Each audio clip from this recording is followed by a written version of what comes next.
1, 2, 3. Welcome to She Rocked It. This is the place where ladies are talking about the ways we're blazing our trails and the things that put the wind in our sails. Hey, it's Karen from She Rocked It. This conversation came from our Instagram Live interview series, so it may sound a little different than a regular podcast, but we really didn't want you to miss this incredible conversation. And if you aren't already, be sure to follow us on Instagram at She Rocked It. Enjoy and get ready to rock. Hey, rock stars. Welcome to the She Rocked It podcast. I'm so glad you're here, and I know you're going to be so inspired by this conversation. It's with Mary Jelkovsky, who is the creator of Mary's Cup of Tea, an online platform that empowers women to be more confident in their bodies and to love themselves unconditionally. Mary has been really courageous in raising her own voice about her self-love journey, including her recovery from an eating disorder. And her voice has reached so many. Her Instagram account has over 300,000 followers. She's been a TEDx speaker, she's a podcast host, and she also runs women's self-love retreats around the world. I had the pleasure of meeting Mary as part of a mastermind program for women entrepreneurs presented by Melissa Griffin, and I was so taken with her eloquence and her wisdom. She even just released a new book called The Gift of Self-Love, and I can't wait to share more insight on that and how she became a published author. So without further ado, let's hear how Mary Jelkovsky rocks it. Hi, Karen. It is so good to see you. I kind of can't believe that you are 23. Like, you are so wise. And since I've known you, I feel like I have just gained so much wisdom on my own journey from you sharing your story. So I'm so excited tonight to talk to you about what's given you the courage already in your life to raise your voice in such a powerful, candid way. You have almost 300,000 Instagram followers who are really tuned in to you and your story. And it's a really powerful message that you're sharing. So tell me what has given you the courage, Mary, to raise your voice in such a candid, courageous, and bold way. Gosh, it's hard to pick just one thing because, and thank you so much for your kind words. It's hard to pick one thing because I think that we expect like this big, grand moment or realization or epiphany or idea, and it's just going to change our life. Or sometimes we think it's going to be like a thing, like once I have the perfect body, or once I get this career of my dreams, or once I do something, then, you know, the courage will kind of hit me, or the confidence, right, which is something I hear so much. Right. And for me, one thing that I've lived by for probably the past 5 years, ever since I heard it, was kind of like drilled into me by some early mentors, is when in doubt, focus out. And so that is all about not self-sacrificing by any means, but it's actually the last chapter of my book, ironically enough, but it's something that has just been the foundation for so much that I do. And I started off sharing my story before I even felt like I was on the other side, right? Like I was very much in the midst, in the trenches. And oftentimes I felt like a fraud. I felt like, who's going to listen to me? Like an imposter. Why am I even sharing this? Like, why would I be talking about how to stop binge eating when I just binge ate the night before, right? That's so interesting, yeah.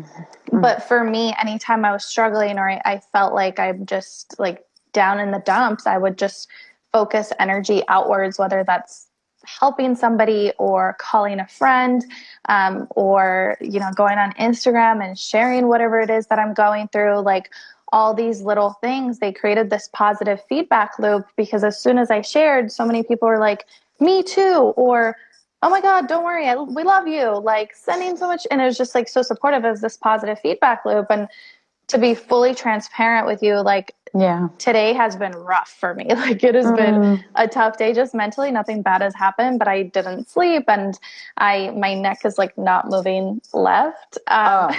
Just that's all I don't know. Healing energy all the way. And thank you for sharing. See, again, there you are, just being totally real and candid. You're not, you know, not putting on a everything's good, you know, face for us. And thank you again for always just showing up as you are. Yeah, of course. And I just, I just posted an Instagram story. I'm like, it's amazing what some lipstick can do for your confidence. But aside from the lipstick, I feel like that's just the physical manifestation of what I was actually trying to say, which is it's amazing what human connection can do for your confidence. Because as soon as you and I had a little Zoom meeting right before this, as soon as I went out and talked to you and your producer, like, I am pumped up right now, Karen. Like, that is all it took. Get me crying, Mary. Love you so much. Because, like, you know how I feel about you to hear that. You're right, though. It's a network of support that also I think women share with one another. That I'm honored that you could be real with me. That we're showing up for each other right now. We've been through an entrepreneurship program together where we showed up in very, naked, honest ways in our journeys as entrepreneurs. Yeah. So it goes both ways. Yeah, for sure. So a combination of like chanting to myself when in doubt, focus out, and connection, which is one of my core values and has been for a while.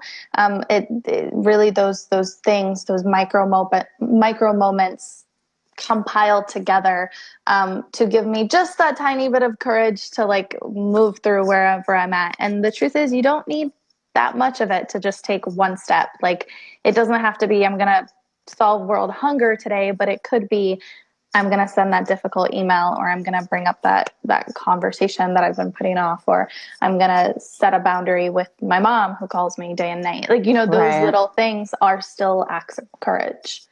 It's amazing. I just want to take a moment to acknowledge, yes, we can see your comments, everyone. Thank you so much for being here with us. We're getting so much love in the comments. I see Dr. Robin Smith is here, who some of you may know from Oprah. She was Oprah's on-air therapist for many years.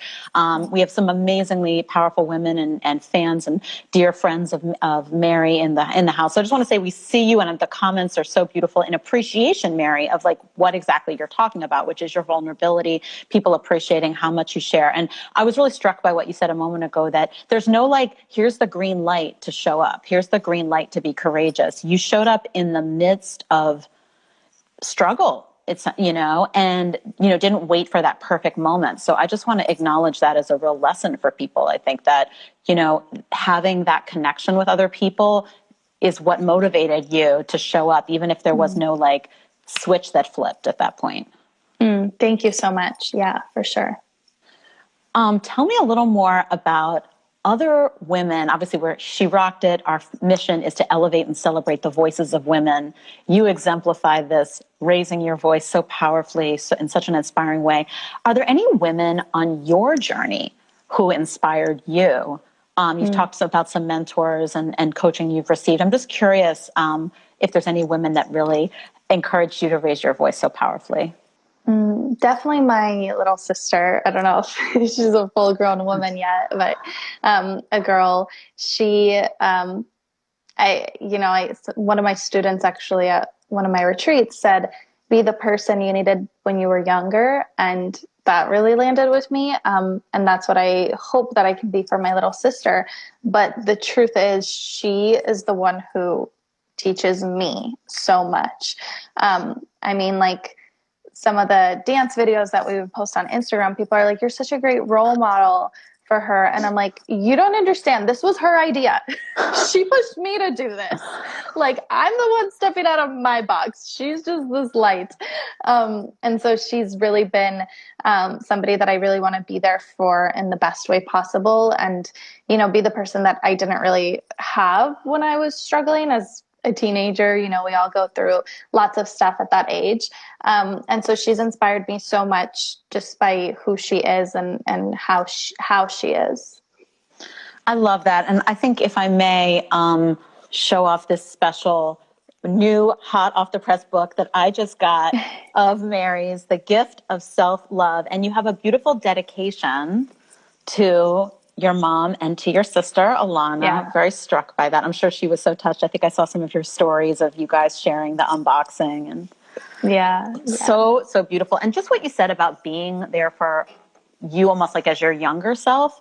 I have to say, the way you raise your voice, I wish that I had you when I was younger, because I feel like, and I don't actually talk about this very much with anyone, but unto this moment, like I feel like I struggle day to day with how I feel about my body and my confidence around my weight and if I feel thin one day or not. And it took me until I'm 41, took me about maybe till my late 30s to wear a bikini, to show up in a bikini. And I remember on your website, you share how at peace you felt finally. I think you were in Bali. And I just want to share that when you share these stories, when you share your voice, you are touching people, I think, across ages too, as well, who are on that journey. So thank you. Thank you. Yeah, it's amazing how much we just internalize so much of diet culture and beauty standards, and how even when we seemingly grow out of these things, or we're not surrounded by girls in high school, that we were so afraid of judging us, it still kind of lingers and turns into this little nasty voice inside our head. And that's really what I'm hoping to destroy. And I mean, you've done this amazing TED Talk. You've written this amazing book. You have an incredible podcast. You're raising your voice in so many different ways. And I'm just curious, again, how do you decide maybe what channel to express yourself? Or because I know we've talked about a little bit, social media, for instance, you're so present on social media, and we've talked about social media. I'm saying we talked about in some of our entrepreneurship work that it can be a tough place to share your voice. Like people can, and this is a reason for me, sometimes I get shy on social media because I'm maybe scared of getting trolled, or I'm scared of, being visible for various reasons. But you have kind of, I don't know if you disregarded that, but just you've moved forward, let's say. What's given you the confidence to move forward despite, being visible, now you're sharing about your boyfriend, your relationship, you're moving forward anyway. If someone's shy or shrinking back, what would you say to them to encourage them to keep sharing your message? Firstly, I grew up with social media. I mean, starting like freshman years when I started having Instagram. So it's always been such a big part of my life, which has its pros and cons. But I think one of the pros is that it does come a little natural to me. Even before that, when I was in fitness, like I was doing a lot of social media work and being like sponsored athlete. And, when you get paid, you kind of got to do it. And so a combination of that, but also, I don't think, obviously not everybody wants to like be an influencer or build a huge social media following, but I think we can all find some joys in like the creative aspect of it. So for example, I have some girlfriends that inspired me to like get more creative with photography. Or I love following so many different accounts, like poetry accounts, or some people are really incredible video makers. Other people just show up and talk. And I'm still trying to figure out like where I'm at and all of that. But I find a lot of inspiration from these people. And so for me, it's this combination of a creative outlet, and I'm just like a maniac on a mission to change the lives of girls and women so that they don't grow up in a world that tells them that they're not good enough and that their body needs to change, and that, they need to like be smaller, both physically and metaphorically. And so every time I'm afraid to post, usually, and I noticed this probably about 2 years ago, I noticed that when I'm like most afraid to post something, it generally has like the greatest benefits. I don't mean like likes and stuff, but it generally lands with people very deeply. And so, the more like vulnerable that we get, the more we're actually, in a sense, building that confidence. And again, it's through this vehicle of connection. And it's just really connecting with others. And so if we treat social media like, a cocktail party where of course there's going to be somebody bitchy that you don't like. But they don't, you're there to connect with all the other people who do like you. And rock your cocktail dress while you're at it. Like, I just love that. I love how you encourage us to view it that way. That is such a refreshing way to look at it. There's always going to be someone who's going to be gossiping in the back of the room and whatever, but what are you going to do? Shrink, not show up, not rock your dress. I love that. And I'm curious too, you have a podcast episode. Now, I'm a professional communicator. I'm a writer and a singer, and happily launching She Rocked It to elevate other women's voices. Your voice is a voice that inspires me so much. And you had a really great podcast episode about communicating with confidence, because I think that women have a couple habits that we have internalized about the ways that we communicate and share our voices. And do you want to just share some thoughts? And definitely, if you haven't checked out Mary's podcast, and she's always adding new episodes, I think you're at almost episode 60 at this point. I think 50 now. I was like, you're amazing. But tell us about communicating with confidence, because I don't think women learn this. So I originally released that podcast episode because, and I think this we've heard quite a bit, especially if you're in like a corporate setting, but I worked a lot on trying to change the way that I speak, not change, but just tweak a little bit, I suppose, to take out all those like filler words where you're ultimately questioning yourself as you're speaking. So things like just, which is like a minimizer. I'm just popping into your inbox. Oh my goodness. I'm popping into your inbox. I love the word minimizer that you said too, because I almost feel like that mirrors the weight thing. Like we're supposed to shrink in our weight, and then in our language we shrink with I'm just checking, circling back. For sure. Like it's all very powerful. Metaphorical. Yeah. Which is why I had so much interest in that, or like kind of, or sort of, or I forgot what these are called. I'm not a linguist, but when you say, I think that whatever, instead of just saying whatever you need to say. So I kind of started getting really interested in that because, well, I love public speaking. It's kind of what I do. So I'm like, how do I just make my speaking stronger? And especially as a woman, especially as a really, really young woman, because I have felt in so much of my life just constantly discredited.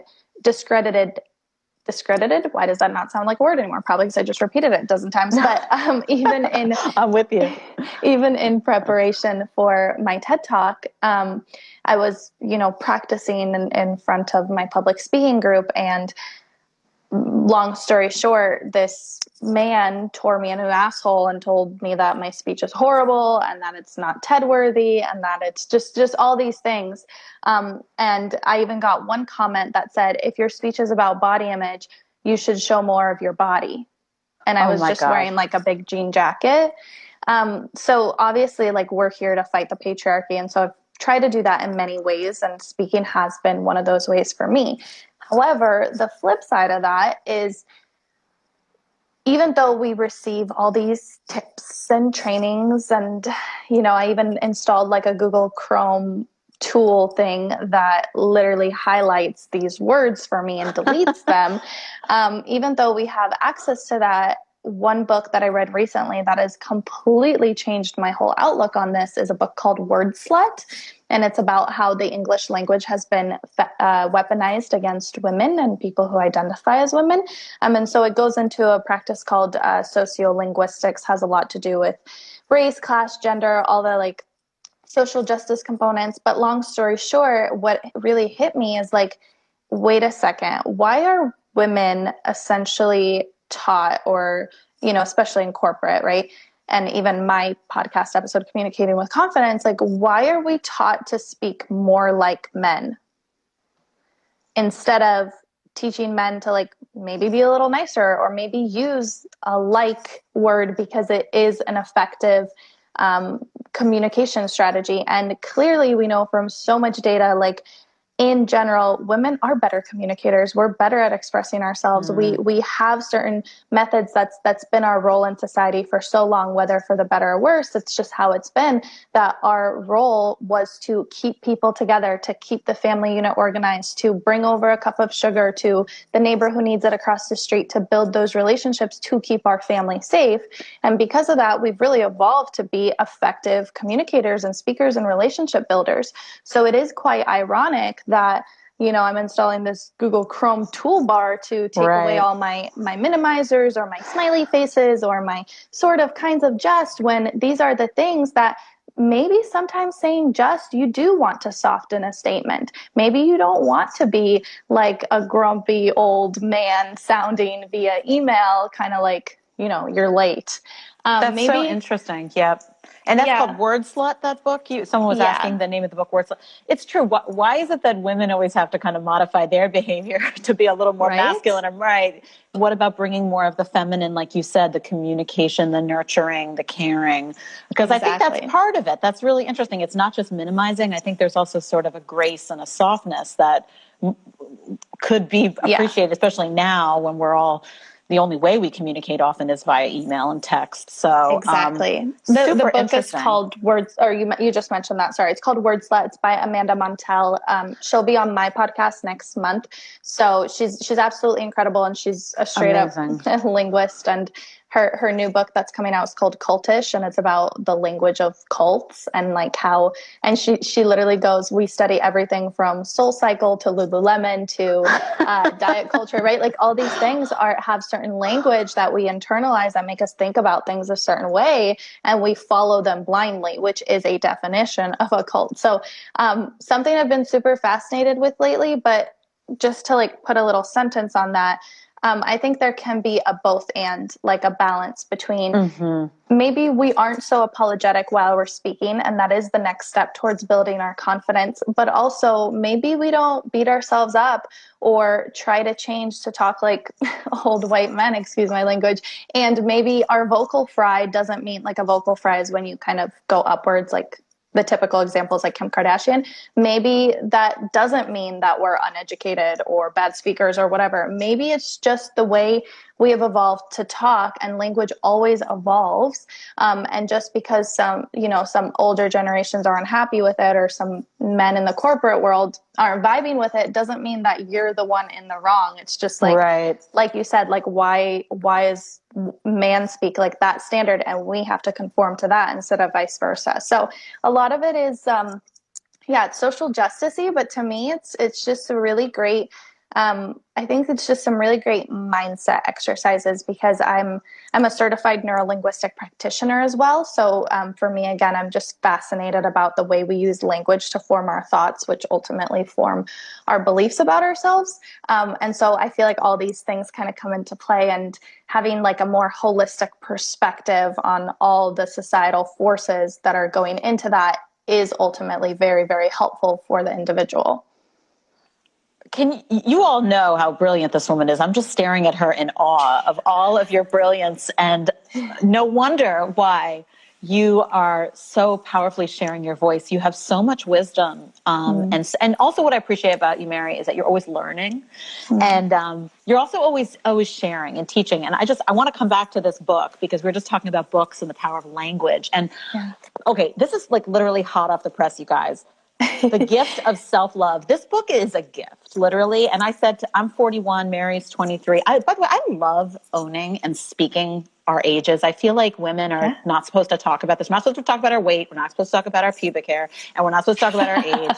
But you have inspired me to talk about all these things. And I'm spitting, and it's all happening. I'm so happy. Oh my gosh. I adore you. God, because I love you. So this is such an accomplishment to write a book. And what I love about it is it's not just a book, it's a workbook. So that, and you have said in here very clearly in your all caps, you have to do the work, although it's an invitation, not a mandate. But,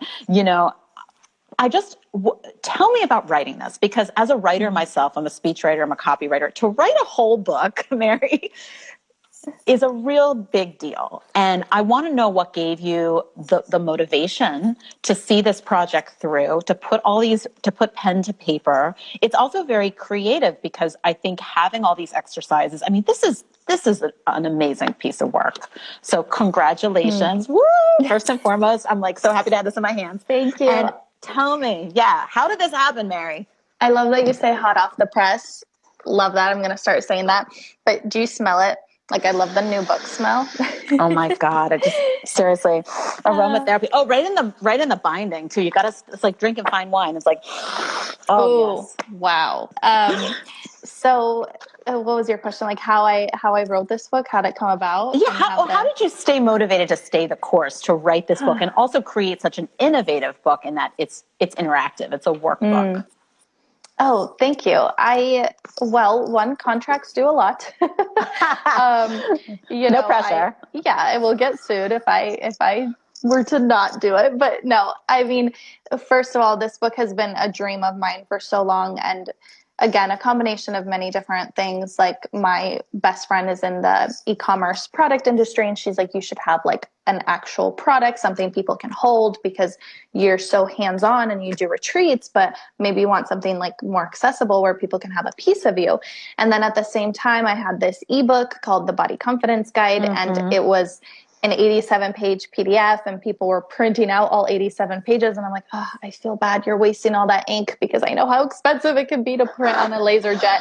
What a compliment. They were using 87 pages worth of ink. I mean, clearly they wanted something in their hands. Yeah, it was. And it was an honor, and people are asking for it in print. And obviously, print is ideal. So it's something that has been a dream of mine for so long. And because of that 87-page ebook that was selling pretty well, that was kind of like the manuscript, I suppose, that I pitched to the publisher, and they ended up taking it on. So I'm very grateful, very lucky. And then from there, I think. But didn't you just straight up call Blue Star Press? Did I read that somewhere? You just were like, you got the courage to just pitch them, which I think is an important detail, because it's like people think when you are raising your voice, like people think things come at you.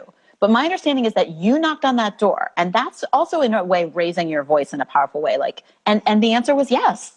Yeah. And same with my TED Talk. I mean, one thing, there's this phrase in Russian, it's really hard to translate, but it's basically something my mom's always like raised me with, but it's basically just ask. Like, it's literally the worst they can do is say no.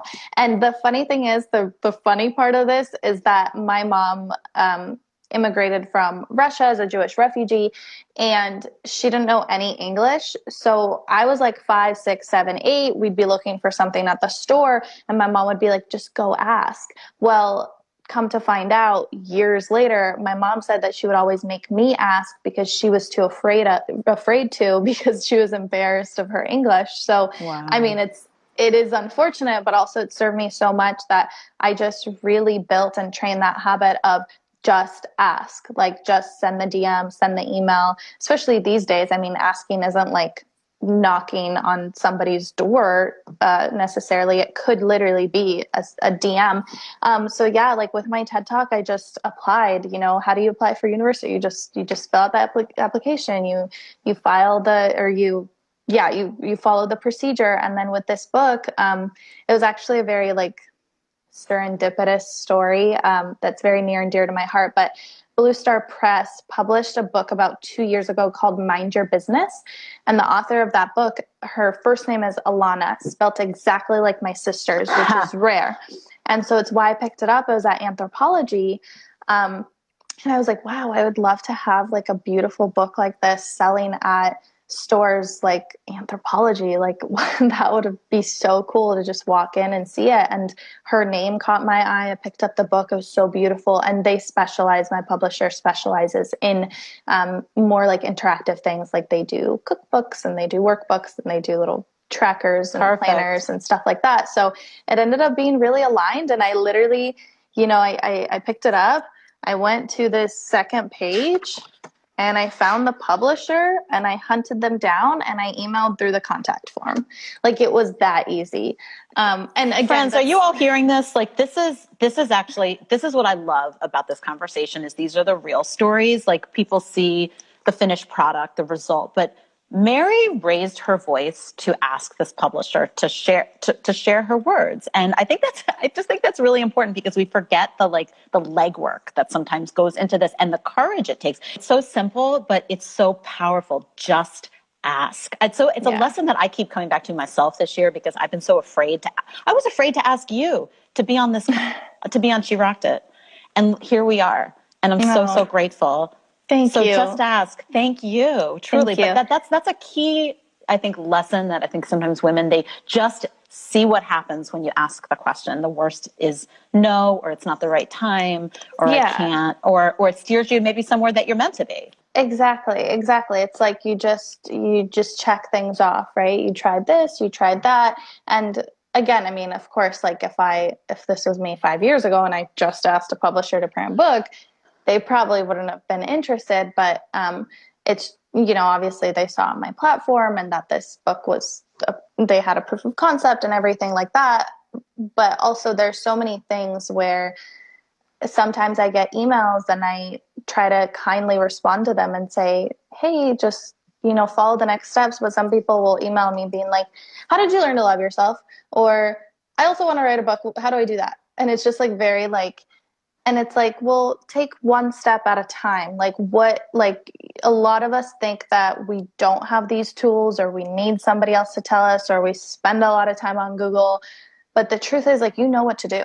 Like, you really, really, truly know what to do. Whatever your dream is, whatever your goal is, like, you know what to do. And there's no way to cut corners, but like, I love your word of courage. Like, you can take courageous small steps towards that every single day. And for me, it started with posting very consistently on Instagram. And that was my small act of courage. And then that built up to 3-4 years later to the small act of courage of pitching to a publisher through their contact form. Like, it evolves. And so there's no like direct path. There's no one path, but you have to trust your path. That was so beautifully said. Obviously, we're called She Rocked It. We are inspiring women to rock it by raising their voices in powerful ways, the way that you have and you continue to do. So if there is any other tip you might want to share for women to raise their voices in their careers or in their callings, is there another tip or one other nugget you'd want to share with us, Mary? Perhaps it's something that I recently I'm updating my website, which I'm so excited about, but it's one thing that we're putting in big, bold letters on the website, which is stop being afraid to take up space. And again, that's physically and literally, and also metaphorically and emotionally and spiritually, and just letting yourself take up that space, with your platform. It's like letting your voice be heard. That was such a big part of it for me. But for a lot of people, letting ourselves take up space could mean unsuck your stomach. Like, why are we always sucking in our stomachs? Why are we always like sitting in a way that's making us smaller? Why are we spending so much time kind of trying to hide who we are, and trying to put up this facade instead of like physically and spiritually and emotionally, and just letting yourself kind of like spread your wings and fly in that way. And don't be afraid to like be weird in the process. I find that I used to be like very goal driven and committed. And to me, that looked like being like perfect and looking perfect and talking perfect and being really put together. And now, like, especially more recently, like getting deeper in my relationship now, like we're so weird. Like we're so weird together. Like I'm so weird. And it's funny because we're afraid to be weird and we feel embarrassed even when we're the only ones in the room. Like if I told you to get up and dance right now and you're by yourself, right? You would probably feel weird, but it's like, why is that? Like, why do we feel weird even when nobody's there? And it's because we've just internalized these voices that are keeping us small, and we've just gripped onto them, and they're so deeply ingrained within us that it creates this effect of, I feel weird even when nobody is looking. So, yeah, I think just starting to kind of break free from that and letting yourself be silly and goofy and weird and take up space, and in whatever way that looks like, and that's empowering for you. Well, Mary, as always, you have inspired me. You have inspired so many people. I'm seeing the most beautiful comments of people who are so glad they caught this conversation, that it really brightened their day. And I can't wait to continue to listen to your voice and be inspired by you. I'm so honored, and I'm so glad we met. The feeling is beyond mutual, and I will continue to just be cheering so deeply for you in every way. Thank you so much for sharing your heart with us. Likewise. Thanks, Karen. Thanks so much for tuning into the She Rocked It podcast. I'm your host, Karen Gross. This episode has been produced by Tori Marchioni and Jake Siegelbaum, with audio engineering by Teng Chen. The She Rocked It theme song is by Karen Gross and Tim Motzer.